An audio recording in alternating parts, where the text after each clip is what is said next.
네, 안녕하세요. 저는 데이터 이어를 운영진 차혜수입니다. 일단 30분 정각이 되어서 먼저 간단한 안내만 드리고 바로 저희 황정희 대표님께 넘겨드리도록 하겠습니다. 저희 오늘 세 번째 세미나는 퀀텀 인사이트의 황정희 대표님께서 발표해 주실 거고요. 궁금하신 점은 실시간 채팅으로 남겨주시면은 마지막 질의응답 시간에 대표님께서 답변 주실 예정입니다. 네, 이상입니다. 네, 여러분들 안녕하세요. 반갑습니다. 오늘 그 핫카운트의 데이터 히어로 세미나에 이렇게 초대받아서 영광이고요. 여러분들 뵙게 돼서 반갑습니다. 저는 황성현이라고 하고요. 오늘은 이 데이터에 기반한 전략적 조직 운영을 어떻게 할 거냐, 이런 얘기를 좀 드릴 것 같습니다. 간단하게 저를 모르시는 분이 계실 것 같아서 소개를 좀 드리면은요. 저는 한마디로 인사쟁이로 살았고요. 한 30년 동안 인사무만 했고, 여기 있는 이런 회사들에서 주로 일을 했습니다. 그래서 한마디로 말씀드리면 주로 테크 기업들, 보통 우리가 기술 기업이라고 하는 기업들에서 인사 업무를 주로 해왔고, 여러분들 아실 만한 회사로는 어플라이드 머티리얼스 이제 반도체 회사고, 그다음 야후, 그다음 타우스페리는 인사 컨설팅 회사였고요. 그다음에 구글 코리아, 또 구글 본사에 있었고, 구글 본사에서는 여러 팀이 좀 있었는데, 여러분이 잘 아시는 구글 지도팀, 또 구글 소셜, 구글 뭐 사진이라든가 행아웃 같은 거 만들었던 팀이고, 또 구글 페이먼트 팀이라든가 구글 커머스 팀, 우리나라에는 잘 없지만 뭐 그런 서비스들을 만들었던 팀에 주로 있었고, 마지막으로는 알파고를 만든 딥마인드를 인수했던 구글 브레인 팀에 마지막으로 있었고요. 그리고 실리콘밸리에서 스타트업의 인사부사장으로 있었고, 그러다가 이제 2016년 말에 카카오로 들어오게 되면서 한국에 다시 들어왔습니다. 지금은 한글과 컴퓨터의 사회이사로 있으면서 한 40개 정도 되는 회사에 주로 스타트업들의 인사 자문을 하고 있다, 이렇게 보시면 될 것 같습니다. 그리고 제가 하는 일은 뭐 여러분들 대부분 이제 인사 담당자들이시라고 말씀을 좀 들었는데, HRM, HRD, 그 다음에 OD 이런 것들을 주로 했는데, 뭐 HRM과 HRD는 잘 아실 것 같고, 이제 OD에 요즘 많이 관심이 있습니다.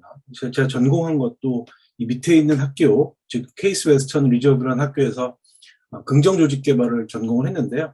어떻게 하면 어떤 뭐 단순히 사람을 채용하는 것부터 퇴직까지 HRM이라든가 또 어떤 리더들의 교육 이런 것을 단편적으로 보지 않고 좀 전반적으로 조직의 성과를 올릴 것이냐, 그러면서도 그 안에 있는 개인들이 성장하고 행복할 수 있는 이런 길이 없을까 하는 것들을 요즘 고민을 좀 많이 하고 있습니다. 그래서 이제 그런 제 배경을 좀 말씀드렸고요. 오늘 말씀드릴 것은 이제 데이터에 기반한 인사, 조직 관리라고 제목은 정해봤는데, 사실은 여러분들이 저보다 아마도 그 데이터를 실제 가공하고 분석하고 하는 것들은 더 잘하실 것 같고요. 저는 사실은 뭐 데이터를 분석하고 뭐 만지고 이런 거에 전문가는 아닙니다. 아마 그런 과정들은 나중에 다음 세션에서 만나게 되실 이중학 박사님이라든가 이런 분들이 더 잘 설명을 해주실 것 같고, 여러분들이 이제 데이터 히어로 과정을 통해서 아마 그런 내용들을 많이 학습을 하고 계신 걸로 알고 있는데요. 오늘 말씀드릴 내용은 그런 좀 테크니컬하고 좀 넘버 숫자들이 많은 이런 내용에 대한 또 테크니컬한 내용보다는 HR을 하는 분이 만약에 계시다면 어떤 시각으로 이 인사와 조직을 바라봐야 될 거냐, 그런데 그 시각을 어떻게 하면 이 데이터라는 도구를 가지고 바라볼 거냐 하는 것에 대해서 좀 말씀을 드리게 될 것 같습니다. 그래서 뭐 실망하시는 분이 계실 수 있는데 조금 더 하이 레벨에서 전략적인 얘기를 할 거다라는 말씀을 먼저 좀 드리겠습니다. 그래서 제가 제 강의에서 많이 하는 얘기이긴 한데, 가장 중요한 것은 우리가 왜 그럼 이런 시각을 가져야 되느냐 하는 내용인데, 세상이 예전과는 다르다라는 말씀을 좀 드리고 싶고요. 그 배경에는 이런 거죠. 우리가 과거 산업시대에는 주로 이렇게 우리가 성장을 해왔거든요. 이렇게 선형으로. 이 선형의 가장 큰 특징은 뭐냐면, 예측 가능하고, 그 다음에 성실성이 기반이 되는 거죠. 그래서 예를 들어서 우리가 10이라는 노력을 인풋을 해서 1이라는 아웃풋을 얻었으면 100을 넣으면 한 11 정도가 나오고, 1000을 넣으면 한 110 정도가 나오는 이런 것이 과거에 우리가 경험했던 산업시대거든요. 근데 이게 최근에 이제 좀 변화가 생기고 있죠. 그래서 이렇게 이노베이션 커브라고 하는 또는 엑스포넨셜 커브라고 하는 것이 나타나기 시작을 한 거거든요. 그래서 이것은 시간이 감에 따라서 일정 시점을 지나면 폭발적으로 성장하는 것이 특징입니다. 그래서 이런 시대에는 뭔가 열심히 발품 팔아서 뭔가를 리턴을 만들고 결과물을 만드는 이것도 여전히 중요하기는 한데 어떻게 하면 미래지향적인 혁신적인 아이디어를 잘 서비스와 또는 상품으로 연결시킬 것이냐에 따라서 그 결과가 굉장히 달라지는. 그래서 이 별표 이전의 세상을 디셉티브하다고 하고 별표 이후의 세상을 디스트럭티브하다. 그 아이디어가 세상을 쥐고 흔들 수 있는 이런 세상이 이제 벌어지고 있는 거거든요. 제가 보기에는 지금 우리는 요 별표 언저리에 있다고 생각을 합니다. 그래서 굉장히 중요한 그런 변곡점 같은데 지금 우리가 지금 와 있는 상태다라고 보시면 될 거예요. 우리가 지금 그런 많은 징조들이 나오고 있죠. 그래서 이런 세대를 이제 4차 산업혁명 시대가 이제 도래한다, 그렇게 얘기를 하고 있는 것 같습니다. 자, 그래서 이거를 그냥 한마디로 얘기하면 우리가 지금 살고 있는 것은 이런 세대죠. 하늘에는 막 드론이 날아다니고 있고 그 드론이 뭐 물건도 날리고 그다음에 정찰도 하고 또 전쟁에 투입돼서 사람을 뭐 죽이기까지 하는 이런 일들이 상상하지 못한 일들이 과거 한 10년, 15년 동안 일어나고 있고요. 그다음에 땅에는 이런 자율주행차들이 주인도 없이 운전자도 없이 운전을 할 수 있는 이런 기술들이 막 발전을 하고 있는 거거든요. 사실 이런 것들이 기술은 이미 다 개발이 다 돼 있죠. 그래서 이런 정도의 기술력이 있는 그런 세대에 살고 있는데 재미있는 것은 우리가 지금 하고 있는 이 경영 프로세스라는 것은 사실은 굉장히 오래된, 그러니까 한 20세기 때 만들어진 것들이 지금 아직도 사용이 되고 있는 것이죠. 그래서 여기 어떤 분들이 들어와 계신지 제가 알 수는 없지만 뭐 저랑 비슷한 연배라면 한 30년, 한 40년 정도 직장 생활 하신 분들을 한번 돌이켜 보시면 또는 한 10년 정도 직장 생활 하신 분들이라고 하더라도 한번 돌이켜 보시면 우리가 그 1980년대, 90년대 이때 썼던 여러 가지 경영 프로세스들이 지금 그리 바뀌지 않은 상태로 그대로 기업 안에 녹아들어가 있습니다.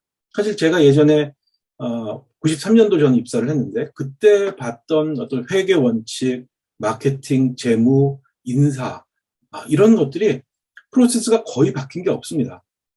바뀐 거가 있다면 뭐가 바뀌냐면 예전에는 내가 회계팀에 어떤 돈을 타러 가면 내가 비용 집행한 것을 돈을 타러 가면 그걸 종이에 써서 도장 받아서 그걸 제출하고 또 어떨 때는 현찰로 동전까지 현찰로 돈을 받는 뭐 이런 세대였다면 그게 전자화돼 있죠. 지금 컴퓨터로 하거나 이런 것들이지 실질적인 그 프로세스가 그리 바뀐 것은 없는 이런 상태인데 더 우리가 눈여겨봐야 되는 것은 경영 원칙들, 즉 경영 원칙이라는 것은 조직과 사람을 보는 어떤 철학 이런 것들인데 이게 19세기 헨리 포드 이후로 별로 바뀐 게 없다는 것이죠. 그래서 사람과 조직은 엄청나게 많이 바뀌었는데 이런 원칙이 바뀌지 않다 보니까 이런 변화에 있어서 뒤처지는 기업들은 상당히 그 성과가 나지 않는 미스매치가 발생하는 이런 상태에 지금 와 있다라고 생각이 됩니다. 그래서 일부 기업들은 이미 이런 5가지 변화들을 만들어내고 있습니다. 첫 번째는 조직 구조를 바꾸고 있는 게 1번이죠. 그래서 조직 구조를 왜 바꾸냐면 워낙 외부 환경이 빨리빨리 바뀌고 경쟁이 심화되기 때문에 의사결정의 방법을 달리해야 됩니다. 달라져야 되는 것이죠. 그래서 조직 구조를 바꾸고 있고 그다음에 그 안에 있는 사람들도 새로운 어떤 기술이 발전함에 따라서 그걸 따라갈 수 있는 적응이 가능한 어댑터블한 그런 인력들로 채워지고 있고요. 그리고 그 사람들의 특징은 빠르고 지속적으로 학습할 수 있는 역량이 되는 거죠. 그 다음에 코로나 이후에 더욱 강력하게 그 효과가 나타나고 있지만 조직 내의 커뮤니케이션 채널을 다시 다 제고하고 있죠. 다시 다 바꾸고 있죠. 그리고 그런 것들을 만들어내기 위해서는 기술적인 인프라가 중요해지는 그런 세상이 벌어지고 있는 겁니다. 그래서 거기다 더하기 또 어떤 것들이 있냐면 우리 조직 안에 지금 편입되고 있는 사람들의 성격도 많이 좀 달라지고 있습니다. 그래서 새로 들어오고 있는 우리 보통 얘기하는 제너레이션 Z죠. Gen Z. 이 새로운 세대들의 특징을 보면 굉장히 여러 가지들이 있는데 뭐 아웃프리너를 하다, 자기가 어떤 조직에 속하기보다는 자기 생각을 펼칠 수 있는 조직을 만들기도 하고, 또 글로벌 시티즌으로서 활동을 하기도 하고. 근데 이제 이런 것보다도 제가 이제 인사적으로 가장 포커스를 하는 것은 이런 인스턴트 레코그니션, 즉 즉각적인 보상을 원하고 조직 내에 정보들을 트랜스페런트하게, 즉 투명하게 공개해 주는 것을 원하는 이런 것들이 굉장히 특징적으로 나타나고 있다. 그런데 우리가 가지고 있는 여러 가지 인사 제도나 조직 운영하는 방식은 그렇지 못한, 예를 들어서 인정의 방식도 거의 1년에 한 번 평가를 하는 것이 아직도 대부분의 기업들이 하고 있는 그 프랙티스이고요. 그다음에 정보도 계층에 따라서 전유물로만 갖고 있는, 소유를 한, 독점을 하는 이런 것들이 좀 벌어지고 있는 것이죠. 그래서 이런 것들이 지금 워낙에 그전에는 우리가 잘 몰랐을 거예요. 잘 몰랐는데 코로나를 겪고 여러 가지 4차 산업혁명 시대가 온다고 하고 기술이 엄청나게 빨리 바뀌다 보니까 이제 정신 차리고 나서 보니까 세상이 바뀌어 있는 거죠. 그래서 뭔가 일단 사람들도 달라지고 있는데 옛날에 우리가 하던 방식대로 조직과 인사 운영을 하다 보니까 잘 맞아떨어지지 않는 것이죠. 그래서 이런 것들에 대해서 우리는 그럼 어떻게 이런 달라진 세상과 달라지고 있는 구성원들에 맞는 인사와 조직 운영을 할 것인가 하는 것들에 대한 좀 고민을 오늘 해봤으면 좋겠다라는 말씀을 오늘 좀 드리려고 합니다. 그래서 이게 서론이 좀 길어졌는데요. 이런 말씀 한번 드려보고 싶은데요. 이게 뭐냐면 이제 수저와 수저통이죠. 이걸 왜 보여드리냐면 제가 인사업무를 지금 30년째 하고 있는데 지금은 이제 제 사업을 하지만 제가 첫 직장에서 저희 부장님, 그 당시 부장님이죠. 부장님에게 들었던 것 중에 가장 기억에 남는 게 이겁니다. 저희 팀원들이 항상 이 얘기를 듣고 살았어요. 자네, 우리의 그 김대리 또는 뭐 이 부장님, 그분 집에 젓가락 몇 개인지 알고 있어? 이런 것들이 그 당시 저희가 이제 인사팀원으로서 알아야 되는, 이게 굉장히 상징적인 거죠. 그러니까 그 사람의 속속들이 디테일들을 알고 있어? 이런 얘기인데요. 이게 어찌 보면 굉장히 말도 안 되는 얘기처럼 들리지만 사실은 그 당시로서 할 수 있는 최대한의 데이터, 그러니까 그 사람에 대한 백그라운드, 이런 것들을 이제 의도했던 거라고 저는 이제 지금 와서 이제 해석을 하고 있는데, 어찌 보면 굉장히 데이터를 말하고 싶지만 그 당시엔 쓸 수 있는 데이터 자체가 없었기 때문에 이런 표현들을 했다라고 저는 생각을 합니다. 사실 그 당시에는 뭐 말도 안 되는 소리라고 생각을 했었어요. 사실 그 당시에는. 왜 쓸데없이 그런 걸 알아야 되나? 이런 얘기를 왜 하나? 뭐 이런 얘기도 했던 그런 기억이 남는데요. 어쨌든 좋은 면도 있지만 또 나쁜 점도 있는 뭐 그런 어떤 제 하나의 기억인 것 같은데, 그렇다면 우리는 지금 인사를 하는 사람으로서는 그럼 어떤 접근을 해야 될까? 뭐가 그동안 달라졌을까? 이제 앞에서 말씀드린 것처럼 세상의 판이 달라졌는데, 그렇다면 우리는 현대적으로 이걸 해석했을 때 우리가 알아야 되는 그런 숟가락과 젓가락, 이거는 뭘까? 뭐 이런 생각들을 오늘 그 강의를 기회로 해서 좀 생각을 좀 해봤는데요. 뭐 그런 내용들을 오늘 좀 말씀을 드리게 될 것 같습니다.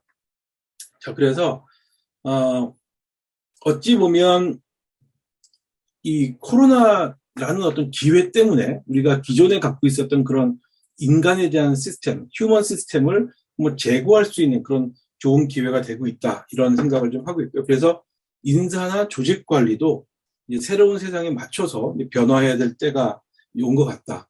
그런데 이런 변화가 왜 왔는지를 한번 생각을 해보면 한 이런 정도로 생각이 듭니다.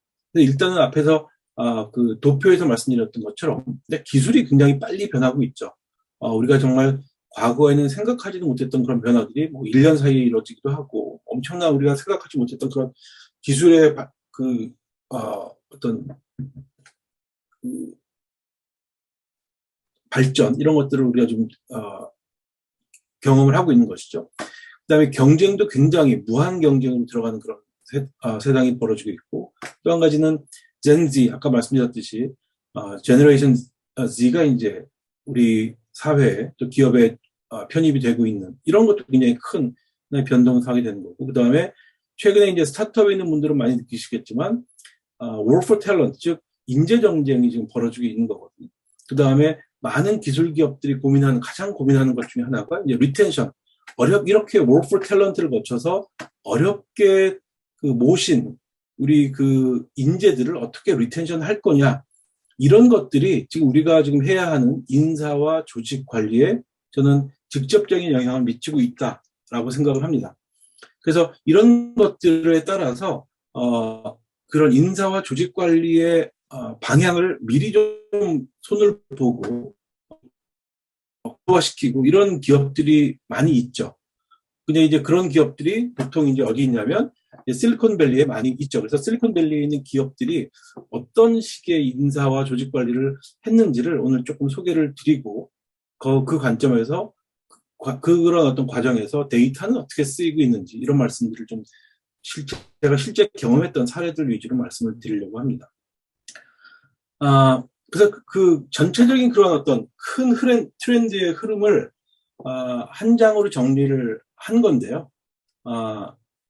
정답부터 말씀드리면 뭐 대단한 게 별로 없다라는 말씀이기도 한데, 첫 번째는 세상이 이렇게 바뀌고 있기 때문에 우리가 해야 되는 일, 즉 방향성, 이거를 미션과 비전이라고 보통 하는데, 미션과 비전을 명확하게 다시 재정의하고 그걸 구성원들에게 이제 공유하는 이런 것들이 지금 이루어지고 있고요. 그 다음에 거기에 맞는 기업 문화와 핵심 가치를 또 정립하고 또 공유하는. 그 다음에 세 번째는 요즘 많이 들으시는 얘기일 텐데, psychological safety, 즉 심리적으로 안전한 그런 그 업무 환경을 조성하는 이런 것도 실리콘에서 많이 우리가 볼 수가 있습니다. 그리고 workforce management라고 해서 인력 구조에 대한 또는 조직 구조에 대한 이런 그 고민을 철저하게 하고 그런 것들을 이제 최적화하는 모습들을 볼 수가 있습니다. 그 다음에 성과 관리 프로세스와 필로소피를 명확히 우리 조직에 맞게끔 또 바뀐 세상에 맞게끔 재정립을 하고 있죠.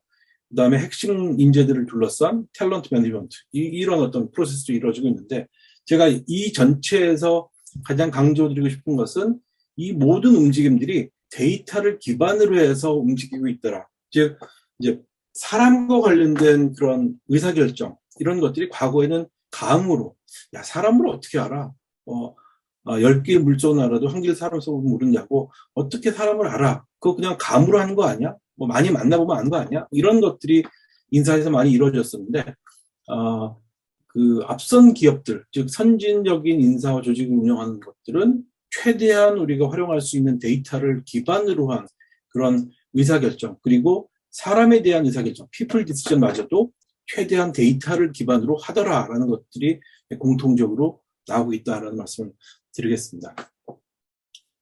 자, 그래서 제가 이제 경험했던 것들이 주로 이제 구글 케이스인데, 몇 가지 사례들을 이제 하나하나씩 제 경험을 비추어서 말씀 좀 드리려고 합니다. 제일 기억에 남는 게 이런 겁니다. 여기서 보시면 이게 뭐냐면, 이제 여기는 알파벳이라고 되어 있는데 구글의 현재 모습이죠. 그래서 구글이 이제 2014년, 15년도에 이제 조직을 알파벳으로 바꾸면서 이제 A부터 Z까지를 이제 쭉 채워나가고 있고, 구글은 그 중에 하나, G로 남아 있는 것이죠.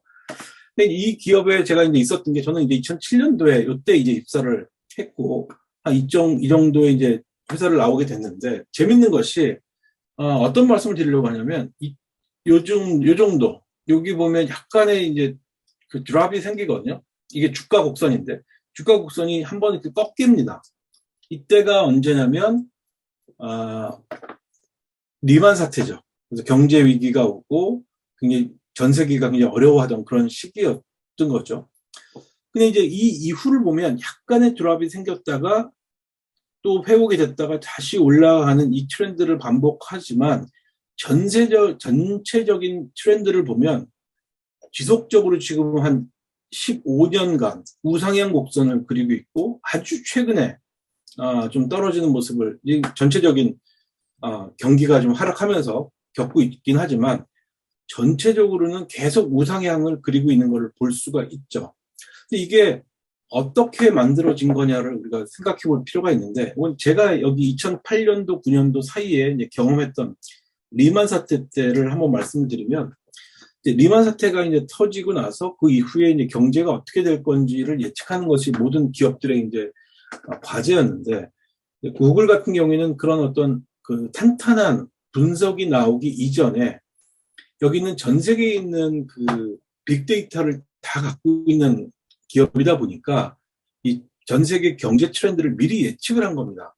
그래서 심상치가 않다. 이거는 단기적으로 이렇게 뭐 몇 달 만에 끝나거나 1년 만에 끝날 이슈가 아닌 것 같다라는 판단을 구글에 이제 그 경제학자들이 많습니다. 이코노미스트라고 하는. 그래서 제가 그 학교할 때 제가 봤던 경제학 교과서를 썼던 분들이 구글 안에 있습니다. 그런 분들이 아주 유명한 사람들급으로 거의 뭐 노벨상 받아도 이상하지 않을 사람들이 한 2명 정도가 있습니다. 물론 그 밑에 더 큰 팀이 있지만, 그래서 이 사람들이 여러 가지 데이터를 분석하고 해서 이때 굉장히 큰 워닝을 줍니다. 전 세계, 계열사가 아니라 전 지사한테 구글 오피스에 명령이 내려오는데, 이거 가볍게 보면 안 되고, 우리는 선제적인, 움직임을 하기로 했다. 그래서 이때부터 이제 비상 경영을 하기 시작합니다. 이때는 아직까지 다른 경쟁사들이나 다른 기업들이 움직임을 만들기 전이었거든요. 저는 굉장히 놀랐어요. 그래서, 약간의, 긴축 경영도 하고, 그 다음에, 성과가 좀 좋지 않은 조직들은 일부 인원 조정도 좀 하고 이런 것들이 이제 이루어지는데, 이때 가장 놀랐던 것이 뭐냐면 그런 그 여러 가지 미래지향적인 데이터를 기반으로 해서 제일 먼저 바꿨던 것이 뭐였냐면 그 세일즈 인센티브입니다. 세일즈 인센티브가 어떤 식으로 돼 있었냐면 그 두 가지입니다. 롱텀 세일즈 인센티브가 있고요. 그 다음에 숏텀 세일즈 인센티브가 있습니다. 그래서 롱텀은 장기적인 관점에서 보는 어떤 지표들이고, 숏텀은 단기적인 지표인데, 요걸 보통 이제 KPI라고 보통 부르고, 보통 매출과 직접된 연결된 것들이 있고, 롱텀은 뭐냐면, 장기적인 OKR 관점에서 어떻게 하면 우리 조직을 더 탄탄하게 만들 거냐. 예를 들어서 세일즈 조직이라면, 어떻게 하면 3년 후에 클라이언트 리스트를 미리 확보할 거냐. 이런 것들을 고민하는 게 이제 롱텀의 어떤 목표들인데, 제가 2007년도 그 경제 위기가 오기 전까지는 이게 어떻게 돼 있었냐면 5대 5였어요. 이게 5대 5였는데, 이 경제 위기가 오고 나서 이게 어떻게 바뀌었냐면, 일부 조직은 1대 9, 대부분의 세일 조직은 2대 8, 이렇게 바뀝니다. 그 얘기는 뭐냐면, 이때 이 과거에는 내가 지금 단기적으로 좀 행동을 잘못하거나 장기적으로 매출을 덜 일으키거나 하더라도 실패를 했다 하더라도 롱텀 쪽의 일을 열심히 하면 그것이 보완이 되는 이런 식의 사람의 모티베이션 방법이었는데, 이것을 이 비율을 완전히 바꿈으로 따라서 세일즈를 하는, 즉 회사를 단기적으로 먹여 살리는 사람들의 행동이 완전히 바뀌는 것을 볼 수가 있었습니다. 그래서 제 표현으로는 거대한 이런 항공모함이 이 방향으로 가다가 갑자기 방향을 이렇게 트는 것들을 눈으로 확인할 수가 있었던 그런 경험이 나는데요. 무슨 말씀드리냐면 이 거대한 이 구글 같은 조직이 물론 이 당시에는 굉장히 좀 작았었죠. 조직이 작았지만 이 조직이 이렇게 장기적으로 서스테이너블하게 성장을 하고 우상향을 할 수 있는 여러 가지 이런 그 요인 중에 무엇이 있을까? 저는 한 가지를 꼽으라고 하면 이 2007년도 이후 2008년도 9년도에 이 데이터를 근거로 한 미래 예측, 그리고 그 미래 예측을 근거로 해서 여러 가지 경영 방침에 즉각적인 아주 굉장히 빠른 의사결정을 해서 사람들의 행동에 영향을 미치고 그것이 전사 성과에 영향을 미치도록 했던, 이게 저는 가장 강한 하나의 기억으로 남아 있습니다. 그래서 오늘 뭐 여러 가지 인사에 대한 말씀도 드리고 하겠지만, 우리가 사실은 인사에 대한 의사결정 많이 중요한 건 아니거든요. 어떻게 하면 인사가 전사적인 어떤 경제 움직임, 또 전사적인 전략의 수정, 이런 것들을 잘 간파를 하고 그것을 어떻게 인사에 반영을 할 것인가. 우리는 인사하는 사람들이니까 그 부분이 중요한데, 인사라는 정보가 마치 따로 떨어져 있는 것처럼 생각을 한다든가, 전체적인 전략을 이해하지 못한 상태에서 우리가 갖고 있는 인사 정보에만 너무 갇혀서 의사결정을 하는 그런 우를 범해서는 안 된다라는 차원에서 미리 제 경험을 좀 말씀을 드렸습니다. 그래서 그때 이제 기억나는 것이, 이게 좀 약간 욕이어서 제가 그냥 간단하게 썼는데, 이게 사실 제가 속했던 구글 테크 HRBP 팀의 모토 같은 거였어요. 그래서 대부분의 저희 팀원들이 이 노트북 겉에 커버에다가 이거를 스티커로 해갖고 다 붙이고 다녔었거든요. 그러니까 이 위에 있는 문장은 그거 꺼져 뭐 이런 거죠. 까불지 마 뭐 이런 거죠. 우리는 데이터가 있어. 우리는 데이터로 무장된 팀이야. 까불지 마. 이런 것들을 스스로도 쓰고 다녔고 그것이 우리가 이제 자랑처럼 그렇게 이제 그 얘기했던 그런 기억도 나기도 합니다. 그래서 그런데 이제 저는 그런 것들이 앞에서 얘기했던 이런 그 전사적인 큰 그림도 보지만 이렇게 실제 데이터를 근거로 해서 기반으로 해서 인사 프로그램도 다시 만들고 사람들에게 전달도 하고 전파도 하는 이런 HR팀이 같이 있었기 때문에 그런 전사적인 변화 관리가 잘 되지 않았나 이런 생각들을 합니다. 그래서 이게 가장 그 큰 기억으로 남고요. 그래서 어떻게 하면 우리가 HR이 여러 가지 people analytics, 우리 여러분들 지금 많이 공부하시는 또 데이터에 근거한 이런 의사결정을 하는데 단순히 HR로서만 그 존재하는 것이 아니라 전사적인 관점에서 인사의 역할을 볼 것이냐 하는 것들을 좀 강조드리기 위해서 옛날 기억을 좀 더듬어 봤습니다. 자, 그래서 그렇다면 데이터 드리븐 디시전 메이킹이라는 건 도대체 뭔 거냐? 이게 도대체 뭐냐? 그러니까 데이터 드리븐이라는 것이 도대체 어떤 의미를 갖고 있는 거냐? 이게 뭐 답은 아니겠지만 저는 이런 생각을 합니다. 데이터를 우리가 모은 것은 왜 해야 되는 거냐? 결국은 경영상에 필요한 굉장히 중요하고 중차대한 그런 질문들이 많은데 그 질문에 답을 하기 위해서 데이터를 모은 거거든요. 그래서 그런 어떤 방향성이 있어야 되는 거예요. 그리고 그것이 실제 전략적인 의미를 갖고 있는 데이터들이어야 하거든요. 그래서 이런 얘기도 합니다. 사실은 구글 예를 제가 계속 들 수밖에 없는데 이런 거죠. 이 에릭 슈미트가 이제 이런 관점에서 했던 문장을 제가 좀 따와봤는데 우리는 그 퀘스천을 가지고 회사를 운영한다. 우리는 어떤 답을 갖고 운영하는 회사가 아닌데 우리는 이 30개 정도 되는 그런 질문들을 잘 만들어냈고 그것에 우리 답을 하기 위한 그런 전략을 만든다는 것이죠. 그래서 그렇게 되면 이런 질문들 때문에 이제 대화가 일어나게 되고 그 대화를 통해서 이제 혁신이 일어나게 된다. 근데 혁신이라는 것은 오늘부터 갑자기 그냥 혁신해야지 이게 아니라 결국은 지속적으로 좋은 질문들을 했을 때 근데 그 질문들이 굉장히 전략적이고 한 방향으로 갔을 때 효과가 나타난다는 것이죠. 이제 그렇다면 우리가 이런 방향에서 생각해 봐야 되는 건 뭐냐면 그럼 우리는 어떤 질문들을 갖고 있는 걸까? 여러분들은 여러분들이 어떤 질문들에 대답을 하셔야 되는지 그러니까 여러분들이 만약에 인사를 하는 분들이라면 우리는 경영진으로부터 어떤 질문들을 받게 될 거라고 생각하시는지 그리고 여러분들은 어떤 식으로 대답을 하시는지 이걸 좀 생각해 봤으면 하는 생각이 듭니다. 그러니까 정말 경영진이 그 기대하고 있는 대답들을 우리는 하고 있나 또 경영진이 어떤 질문거리를 HR에 갖고 있는지를 충분히 이해하고 있나 그 다음에 그 사람들이 그 이해하는 언어로 답을 할 수 있는 준비가 돼 있나 이런 것들을 좀 생각을 해봤으면 하는 거죠. 그래서 이런 그 옛날에 우화도 좀 있었습니다. 그 어떤 사람이 키를 잃어버렸는데 깜깜한 뉴욕 한복판에서 이제 키를 잃어버렸는데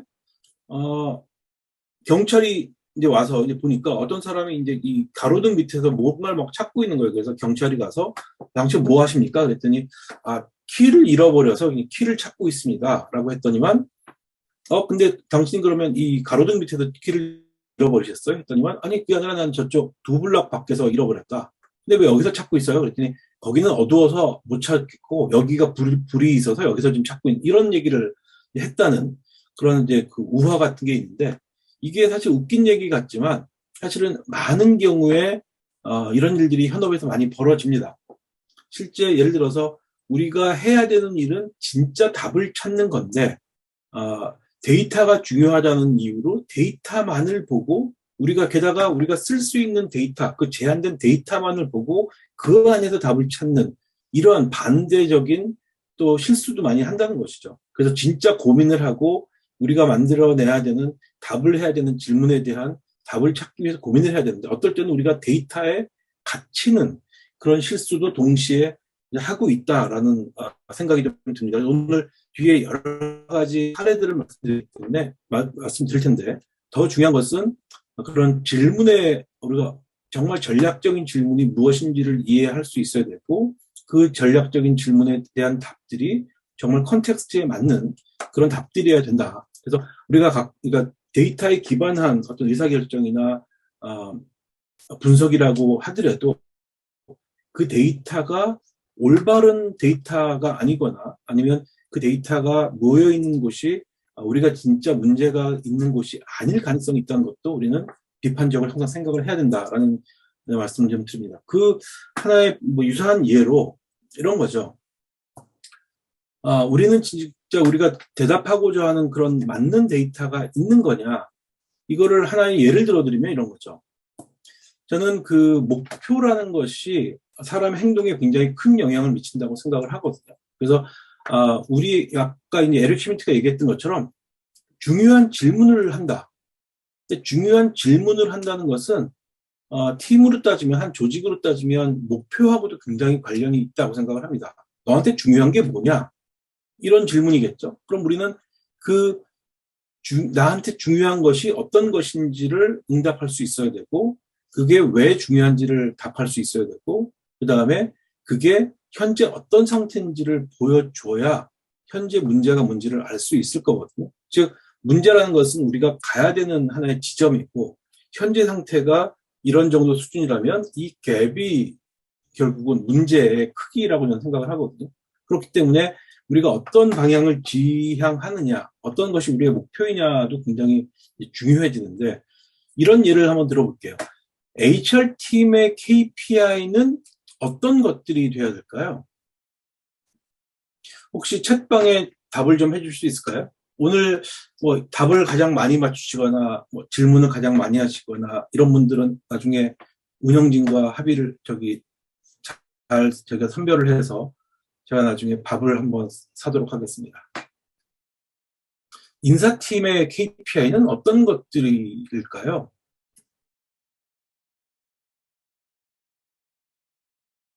네, 직원 경험. 네, 직원 경험을 어떻게 우리가 측정할지는 모르겠습니다만 해피니스, 리텐션, 직무 만족도, 생산성, 채용, 네, 많은 것들이 지금 올라오고 있는데요. 네, 여러분들이 다 실제 현업에서 쓰고 계신 그런 답들인 것 같습니다. 이런 것들이죠. 여러분들 많이 말씀하신 것처럼 턴오버 레이트, 퇴사율, 또 직원 몰입도, 그 다음에 직원 채용 수, 이런 것들이 실제로 많은 기업들에서 KPI로 많이 쓰고 있는 현재 실제 사례죠.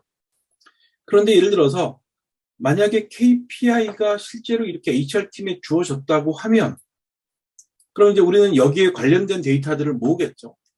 그리고 거기에 관련된 데이터를 모으고 그 데이터를 위주로 한 행동들이 이루어지겠죠. 그렇죠? 그러면 예를 들어서 턴오버 레이트가 퇴사율이 그럼 낮은 게 좋은 거겠죠. 근데 예를 들어서 턴오버 레이트가 과거에 10%였는데 이게 5%로 떨어졌다 또는 3%로 떨어졌다. 그러면 인사팀이 일을 잘한 건가요? 어떻게 보시나요, 여러분들은?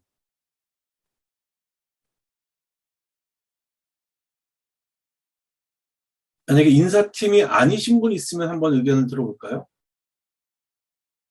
이 턴오버 레이트를 낮추는 데 있어서 인사의 영향력은 얼마 정도 될까요? 이게 한 팀의 KPI라고 할 만큼 인사팀의 영향력이 클까요? 예를 들어서 여기 인사팀이 아니신 분 입장에서 여러분들은 인사팀이 일을 잘하기 때문에 회사를 안 나가시나요? 또는 만약에 사람들이 많이 나간다면 인사팀이 싫어서 나가시나요? 어떻게 보실까요?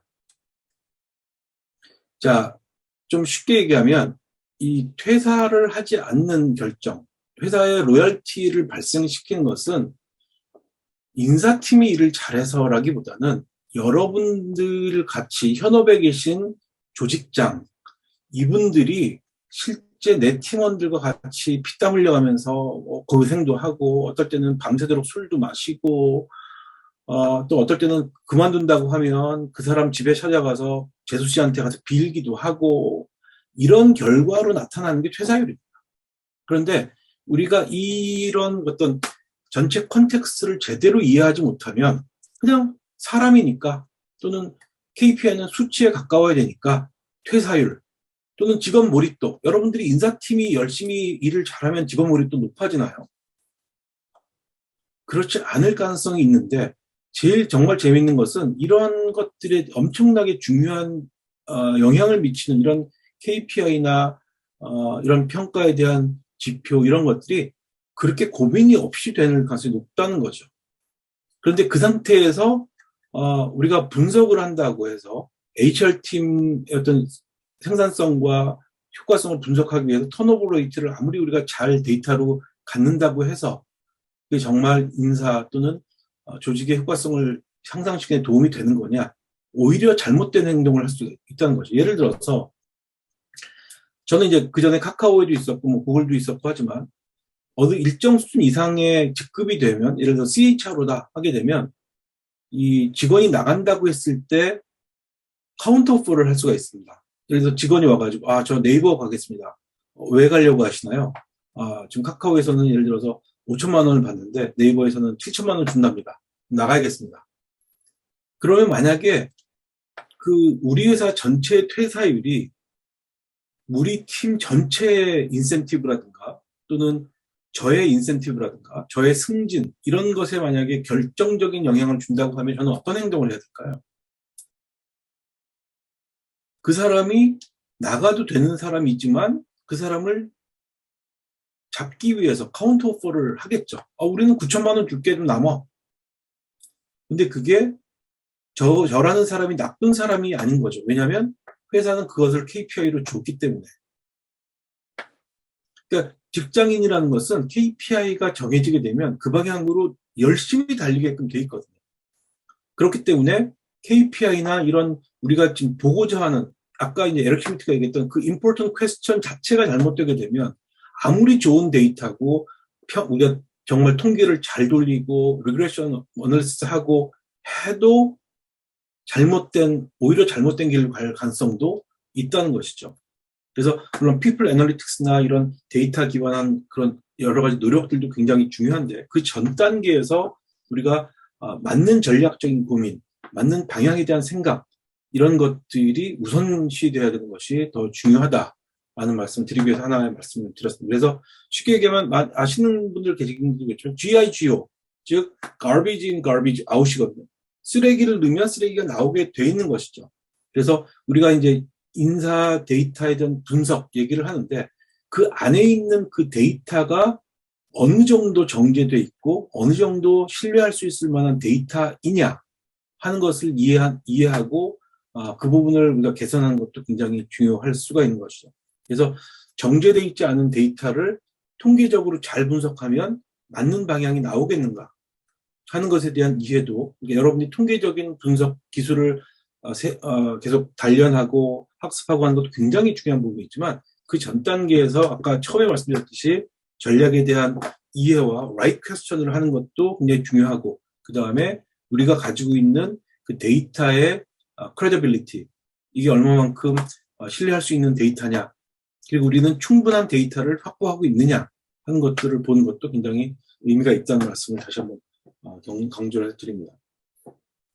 그래서 그렇다면 우리는 우리 시스템 안에 우리 인사 시스템 안에 그럼 어떤 정도의 people 데이터를 갖고 계신지 한번 오늘 이후에 돌아가시게 되면 한번 뜯어보시면 좋을 것 같아요. 물론 시스템이 아닌 곳에 비정형적으로 들어가 있는 데이터들도 많이 있을 수 있지만 최소한 우리가 갖고 있는 그 HR 시스템이라는 것에 어떤 데이터들을 이제 가지고 있는 거냐. 그리고, 우리가 갖고 있는 그 데이터들이 그 시스템 안에 내가 정말 필요로 하는 그런 데이터들을 저장하고 생성해낼 수 있는 그런 시스템 형태이냐. 그 다음에 우리의 HR 시스템은 내가 미래에 필요하게 될 그런 데이터를 받아낼 만한, 즉, 필드 있느냐. 이런 것도 이제 시스템 차원에서 한번 검토해 보셨으면 합니다. 왜냐하면 여러분들이 이제 굉장히 우리가 피플 애널리티스를 하면서 중요한 그 인사이트가 많이 생기실 텐데 그 인사이트가 생겼을 때 그걸 분석하고 싶지만 우리가 갖고 있는 데이터가 그거를 연결해 줄 수 있는 그런 힘이 없다면 그것은 사실은 굉장히 어려운 거거든요. 아무리 통계적인 분석 기술이 뛰어나다고 하더라도 그게 잘 이어지지가 않는 것이죠. 그래서 충분한 그런 데이터 필드를 확보하고 있느냐, 또 그거를 확보할 수 있을 만큼의 플렉서블한 그런 시스템이냐 하는 것들도 같이 이번 기회에 보실 필요가 있겠다고 말씀을 드립니다. 그래서 인사 전체적인 밸류 체인을 한번 말씀드리려고 하는데, 왜냐하면 이걸 왜 말씀드리냐면 이 모든 밸류 체인의 하나하나 그 밸류 그 체인마다 각각의 데이터들을 계속 뿜어내고 있을 거거든요. 근데 그 뿜어내는 것을 우리가 모르고 있거나 아니면 어떤 이유에서든 안 나오고 있거나 하게 되면 우리는 분석할 그럴 자원이 없는 거죠. 그래서 그런 부분들을 한번 말씀을 드리려고 합니다. 그래서 이 파운데이션을 보면 조직 구조라는 것이 있죠. 조직 설계. 조직 설계가 나오게 되면 그 밑에 인력을 플래닝하고 채용하고 온보딩, L&D, 그다음에 성과 관리, 보상, 그다음에 퇴직까지 이런 흐름이 이제 나오고 이게 이제 코어가 되고 그냥 코어 플러스에 있는 것이 이제 보조적인 조직이 커졌을 때 나오는 것인데 이 코어 부분은 조직이 크든 작든 다 발생할 수밖에 없는 그런 HR의 핵심적인 프로세스죠. 그래서 이런 것들을 보면 실제 제가 경험한 것들을 보면 이런 많은 것들이 데이터에 의거해서 보통 나옵니다. 그래서 뒤에서 제가 설명드릴 거기 때문에 하나하나씩 자세히 설명은 안 드리겠지만 조직 구조상으로 볼 때 3과 10의 배수의 법칙 이런 것도 있고요. 그다음에 룰 오브 세븐이라고 해서 한 조직, 가장 작은 조직 단위가 몇 명이 돼야 되는지를 또 얘기하는 부분도 구글에서 얘기가 연구를 많이 했고요. 그래서 답부터 말씀드리면 한 조직은 7 플러스 마이너스 2, 즉 5명에서 9명 정도 규모가 가장 효과적이더라. 물론 모든 조직이 그렇지는 않겠지만 최소한 이런 IT 기반의 회사들, 특히 실리콘밸리 있는 회사들은 5명에서 9명 정도, 보통 피자 2판 정도, 이런 정도가 가장 적합하더라. 이런 것이고요.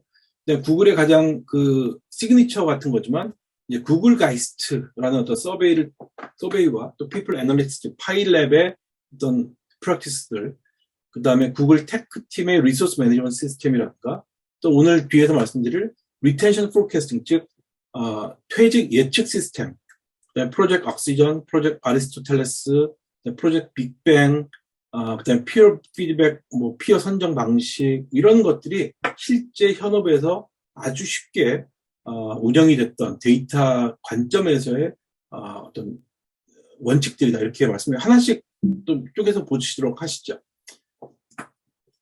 잠시만요. 그래서 몇 가지 가장 핵심적인 것만 말씀드리면 이제 구글에서 제일 잘하시는 것일 수도 있는데 이제 프로젝트 옥시전이라고 있었죠. 그래서 초기에 제가 이제 2005년, 6년, 2007년, 8년, 9년 이때 많이 나온 건데 이제 훌륭한 매니저, 훌륭한 조직장이라면 어떤 사람들이냐 하는 것들도 연구를 해가지고 이렇게 8가지로 처음에 이제 만들어냈고요. 그 다음에 나중에는 이제 10가지로 늘어났죠. 조직이 커지고 또 방대해지면서 이렇게 10가지로 2개가 추가되기도 했었는데 이게 그냥 막 연구해서 된 게 아닌 거죠.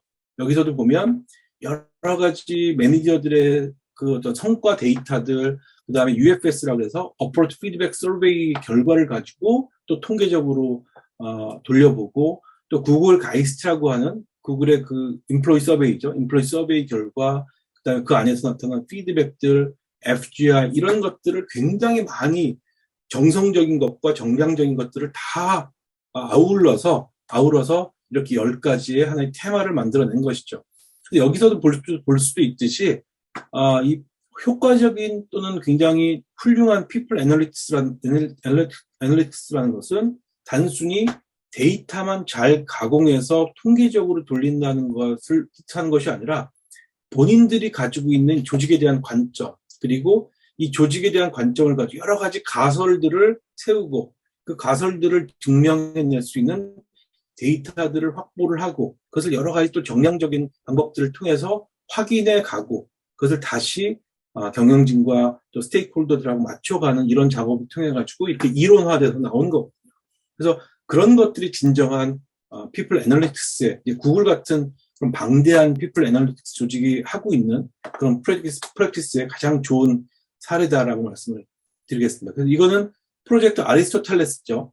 이거는 후속 프로젝트로 나왔던 건데 앞에서 말씀드렸던 프로젝트 악시전 이후에 프로젝트 악시전은 어떤 사람이 좋은 매니저냐, 좋은 조직장이냐를 또 생산적인 조직장이냐를 정의했다면 프로젝트 아리스토텔레스는 어떠한 조직이 가장 효과적이냐 이걸 가지고 2년 동안 추적 조사를 합니다. 그 다음에 200번이 넘는 인터뷰, 180개가 넘는 팀을 조사하고 한 250개의 여러 가지 그 팀의 속성들, 조직의 속성들을 가지고 찾아낸 거죠. 그래서 왼쪽에 있는 것이 이제 매슬로우의 욕구 5단계라 그러면 오른쪽에 있는 것이 이제 조직의 욕구 5단계 같은 거죠. 그래서 1단계부터 5단계까지.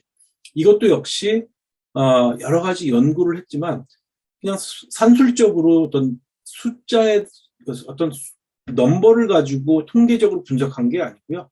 본인들이 갖고 있는 가설을 세운 데서 결과적으로 나온 거다. 이렇게 말씀을 좀 드릴 수가 있습니다. 그래서 너무 수치에만 집착하지는 않으셨으면 하는 바람에서 말씀을 드렸고. 그래서 그 다음에 세 번째로 말씀드릴 것은 구글의 가장 저는 그 조직 운영에 영향을 많이 끼친 거라고 생각이 되는데 이제 구글 가이스트, 즉 1년에 한 번 전사원 대상으로 하는 그 구글 서베이가 있는데 제가 최근에 듣기로는 지금 거의 직원이 20만 명에 가깝지만 응답률이 거의 한 95%가 넘어가는 이런 상황까지 지금은 잘 모르겠습니다만 몇 년 전까지만 해도 조직의 90%가 넘는 직원들이 응답을 했던 그러니까 어마어마한 숫자들이 나오게 되는 거죠. 응답이 나오게 되는데 이거를 잘 생각해 보시면 우리나라 기업들도 또는 우리나라가 아니더라도 미국에 있는 많은 기업들이 이 인플로이 서베이도 하고 몰입도 조사도 하고 하는데 대부분의 기업들은 어떻게 하냐면 자체적으로 하는 경우도 있지만 이제 외부 컨설팅 펌에 의뢰를 하죠. 그래서 외부 컨설팅이 갖고 있는 그러한 어떤 그 구조 또 조직에 대한 관점을 가지고 우리를 들여다보게 하는 경우도 심지어 있고요. 근데 구글 같은 경우나 이런 좀 조직 규모가 큰 조직들은 본인들이 알고 싶어 하는 거. 아까 얘기한 에릭 슈미트가 얘기한 내가 경영진으로서 우리 조직에 뭘 알고 싶지 하는 것들의 관점에서 문항과 구조를 짜거든요.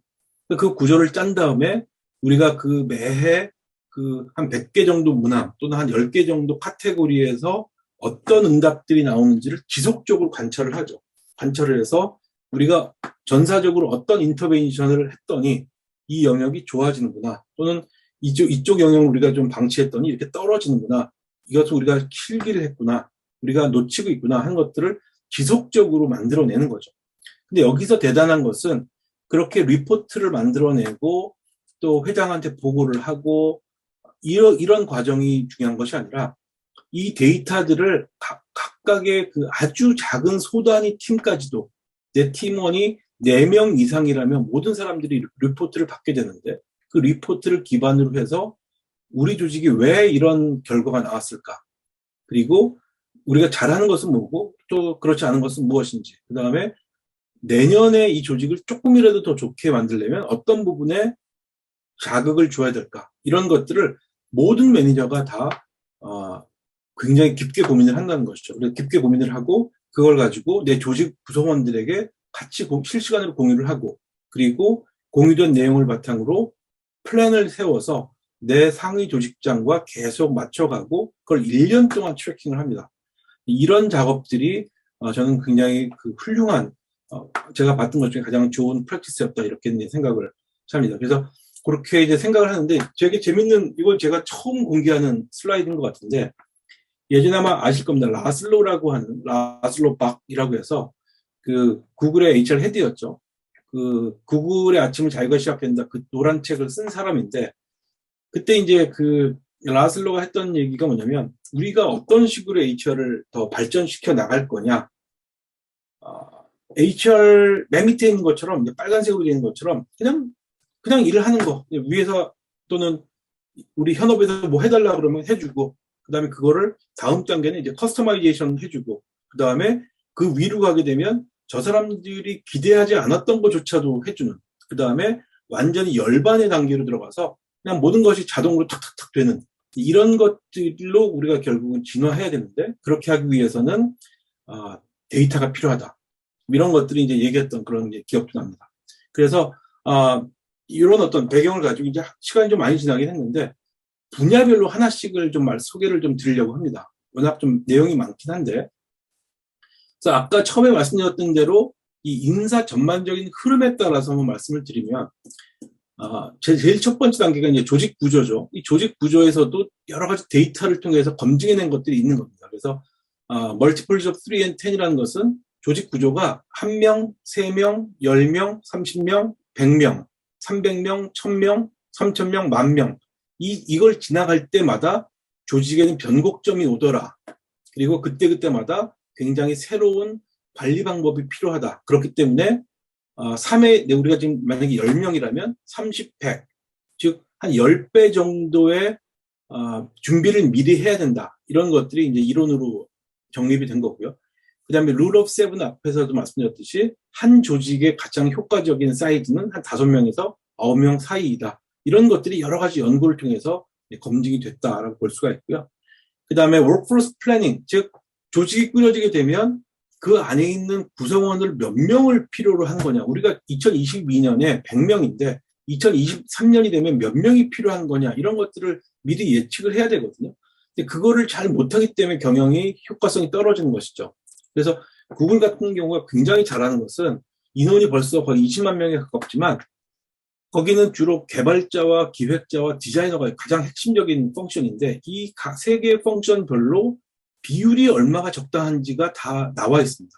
근데 그게 전사적인 것이 아니라 이 서비스별로, 그러니까 검색과 광고의 비율, 거기가 만약에 엔지니어 100명당 PM이 10명에 디자이너 5명이라면 안드로이드 같은 데는 손이 많이 가고 뭐 유튜브 같은 데 손이 많이 가기 때문에 엔지니어 100명당 PM은 한 10명, 디자이너는 한 20명, 이런 식의 비율이 다 미리 만들어져 있고 그 비율을 정확히 맞춰가면서 조직을 키워가는 것들도 볼 수가 있는 것이 매우 어려운 분야긴 한데요. 굉장히 잘 돼 있고, 그다음에 리소스 알로케이션 데이터베이스라고 해서 직원이 한 팀만 해도, 제가 있었던 매학시 팀만 해도 직원이 한 16,000명이 됐었는데 각각의 구성원들이 5가지 만약에 프로젝트를 하고 있거나 3가지 프로젝트를 하고 있다면 그 사람이 이 나의 100%라는 이 인력을 50대, 30대, 20으로 그 운영을 하는지 쓰고 있는지 이런 것들이 전사원 관점에서 다 관리가 되는 이런 데이터베이스도 운영을 하고 있다는 것이죠. 그래서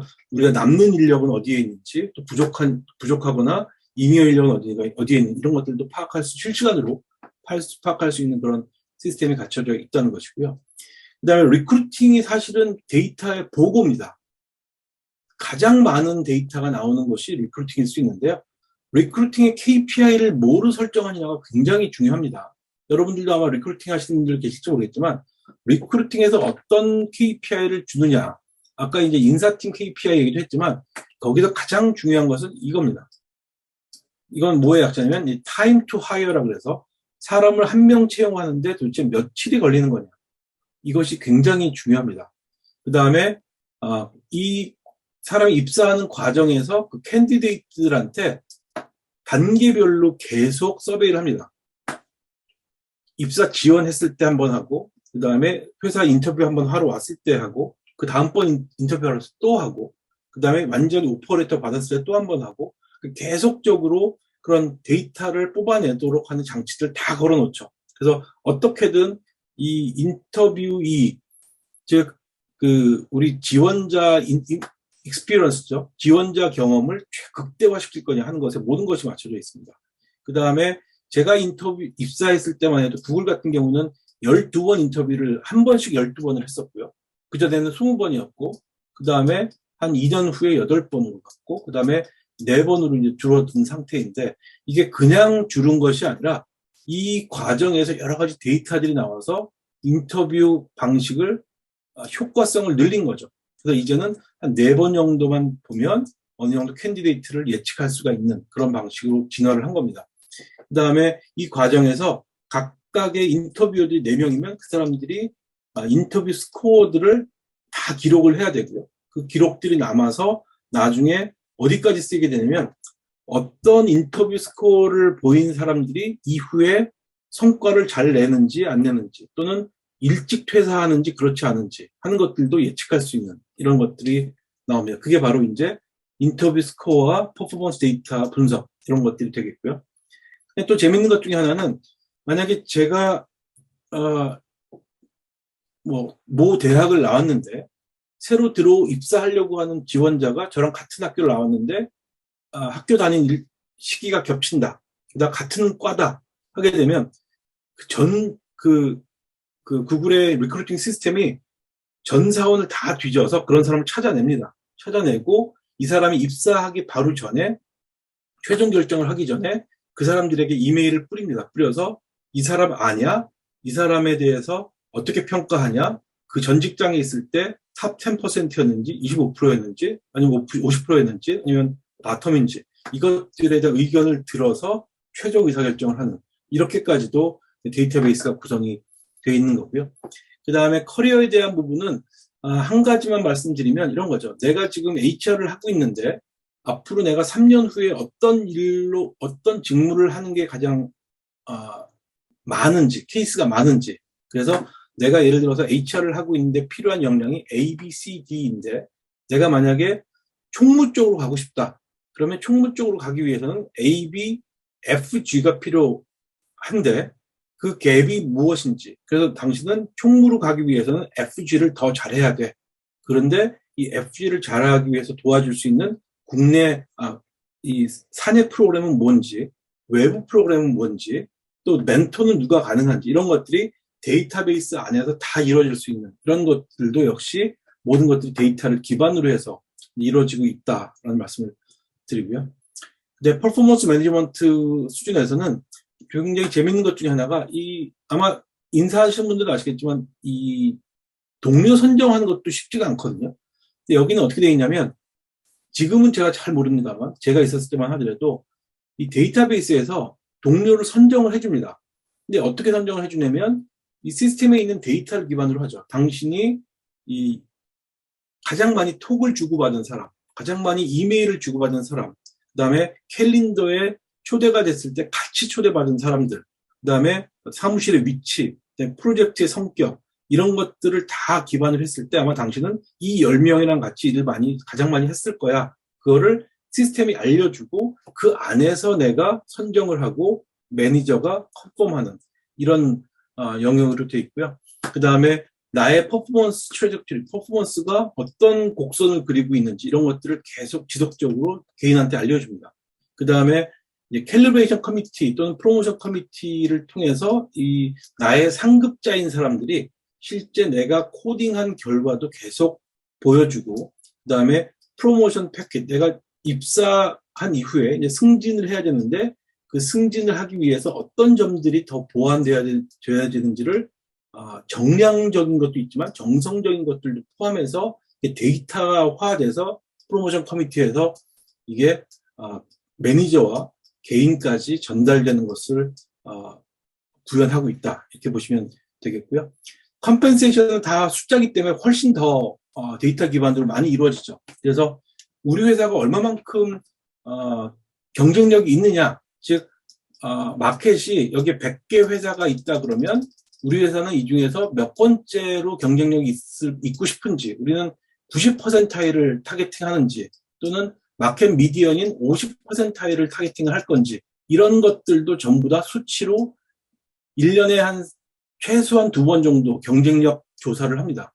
그리고 외부적으로는 경쟁력이 있어야 되지만 내부적으로 형평성이 있느냐. 요즘 이제 구글이 엄청나게 혼나고 있는 것 중에 하나가 남녀 간의 같은 직무의 성차별이 있느냐 없느냐 이것도 계속 분석을 하고 있습니다. 이런 것들이 의사결정에 영향을 주는 거고요. 그 다음에 각각의 개인들이 셀러리 레인지 안에서 지금 어느 정도 위치에 있느냐를 보여주는 게 컴퍼레이션인데 이런 것들이 지속적으로 매니저들한테 계속 알려주게 되죠. 왜냐하면 어떤 사람들이 일을 잘하고 있는데 컴퍼레이션가 지나치게 낮다. 이것은 바로 퇴사로 이어질 가능성이 있기 때문에 이런 것들을 매니저들한테 계속 항시 볼 수 있도록 해주고 있죠. 그 다음에 즉각적인 인정, 즉 1년에 한 번 연봉 인상 시켜주거나 인센티브 주는 것이 아니라 그 사람이 어떤 행동을 잘했을 때 즉각적인 보상, 즉각적인 스팟 보너스 또는 동료들로부터 나가는 즉각적인 피어 보너스가 나가죠.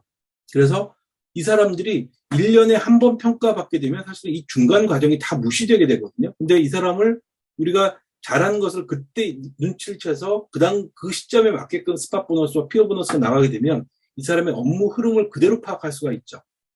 그래서 이 스팟 보너스와 피어 보너스 받는 시점과 흐름 이런 것도 다 분석을 하고 근데 이 사람이 1년에 만약에 10번 정도의 스팟 보너스와 피어 보너스 20개 정도를 받았는데 갑자기 어느 해부턴가 5개밖에 못 받더라 하게 되면 거의 100% 퇴사로 이어지는 것이 검증이 돼 있는 것이죠. 그리고 오늘 시간 관계상 마지막으로 말씀드릴 것 가장 중요한 영역인데 리텐션 포캐스팅. 이렇게 그 기술 기업들은 이 모든 데이터가 지향하는 특히 모든 그 피플 데이터가 지향하는 것은 딱 하나입니다. 리텐션. 우리가 그렇게 어렵게 뽑아놨던 그 훌륭한 개발자가 나갈 거냐 안 나갈 거냐 이것을 예측하고 싶은 거죠. 그래서 구글은 엄청난 데이터를 갖고 있는데 그것이 지향하는 바는 얘가 6개월에서 1년 사이에 나갈 거냐 안 나갈 거냐를 예측해 줍니다. 그래서 특정 데이터베이스에 들어가게 되면 만약에 제가 있었던 것처럼 16,000명인데 거기 고성과자가 예를 들어서 한 2,000명이다. 그러면 거기서 한 번 더 들어가게 되면 2,000명 중에 정말 고성과자이면서 롱텀으로 로열티를 가지고 있을 사람이 또 나오죠. 그러니까 포텐셜도 좋은 사람. 그럼 거기서 한 1,000명이 나온다. 그렇게 되면 한 번 더 들어가면 이 1,000명 중에서 즉 성과도 좋고 장래도 촉망되는 그런 사람 중에서 6개월 내지 1년 사이에 나갈 거라고 예측되는 사람들이 명단으로 나오는 거죠. 그럼 인사는 그때부터 그 사람들 위주로 그 사람 주변 탐문조사도 좀 하고 문제 파악도 해서 사전에 그 문제를 해결해 버립니다. 그 사람들이 실제 내가 회사를 나가고 싶다는 생각이 들기도 전에 액션을 미리 취하는 것이죠. 근데 여기서 제가 여쭤보고 싶은 게 뭐냐면 자, 리텐션 포캐스팅이라는 것이 만약에 중요한 업종에 계신다면 이거를 분석해서 피플 데이터를 통해서 분석해서 알아내기 위해서는 어떤 데이터들이 필요할까요? 혹시 생각나시는 게 있으면 한번 적어보시겠어요? 어떤 데이터들을 알면 예측이 가능할까요? 제가 시간을 좀 많이 써서 다 나가셨는지 모르겠는데 우리가 어떤 데이터를 확보하고 있으면 링크드인 활성화 정도도 중요할 수는 있지만 네, 그죠. 그것도 뭐 볼 수 있죠. 휴가를 자주 쓴다. 네. 휴가를 자주 쓰는 것도 중요하지만 예정돼 있지 않은 이 사람 패턴과 다른 반차를 쓴다든가 이런 것도 그냥 중요하고요. 동기부여 점수 뭐 그런 것도 인플로이 서베이로 나타날 수도 있고요. 그 다음에 과거 이직 경험과 주기도 예측 가능하기도 하죠. 직무 만족도도 중요하지만 네. 성과도 굉장히 중요합니다. 동료 대비 보상도 되게 중요하고 페니트레이션 뭐 중요할 수도 있고요. 자, 이런 것들이 다 중요합니다. 다 중요한데 굉장히 중요한 요소들 중에 하나가 내 매니저의 리더십 상태 또는 우리 조직의 어떤 전체적인 모레일의 어떤 사기의 정도 이런 것들이 이제 구글은 지속적으로 서베이를 계속하기 때문에 파악이 되고 있다는 것이죠. 그리고 사실 이 조사를 하기 위해서 쓰고 있는 변수가 수백 가지라고 알려져 있거든요. 그거는 누구한테도 알려주지 않는데 어쨌든 굉장히 많은 변수들을 가지고 있는데 자 문제는 여기 있는 것처럼 예를 들어서 그냥 우리가 생각할 수 있는 뭐 보상 수준 뭐 점검해보는 그런 기회가 되셨으면 하는 바람입니다. 제가 시간 좀 많이 썼는데요. 혹시 질문 있으시면 받도록 하겠습니다.